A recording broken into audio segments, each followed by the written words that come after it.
How to get started in the AWS cloud. It's a deceivingly simple question that's kind of tricky to answer. And the reason why it's hard to answer is that AWS now has over 50 services on offer, ranging from the classics like EC2 and S3 to new ones that help you build better mobile games or keep user identity separate or to replace your corporate email. There's a whole bunch of feature and functionality on offer. And that's wonderful, but it can be really daunting if this is your first time dealing with services from AWS.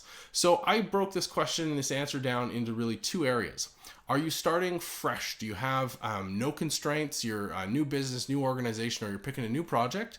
Then you want to go through this article here. I wrote it up with no constraints in mind.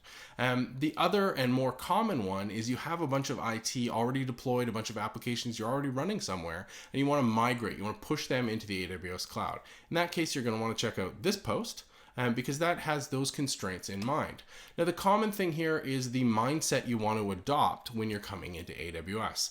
The goal is for you to be able to do more, to use the amplification capabilities of the AWS cloud by actually doing less.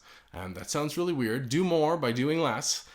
But the key is letting AWS take on more and more of your workload. So you want to take on services when you can that are more abstract, so that push more into the software as a service or abstract type offers versus something like an EC2 where you get the operating system, you get everything.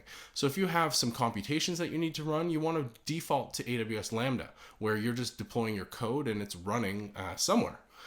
Versus EC2, where you have to care and feed this operating system, configure your apps, the whole stack. There's a lot more work there. That's not to say that these services that lean more towards infrastructure services are bad, just that when you're using them, you need to make a conscious decision that you're going to take on this operational work to get the benefit. If you're starting fresh, push more and more work to somebody else.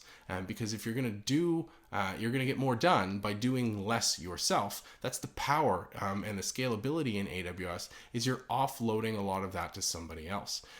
Regardless of that goal, your approach, like I said, is going to be a little bit different if you have constraints versus if you're starting fresh. If you're starting fresh, it's green fields and a lot simpler.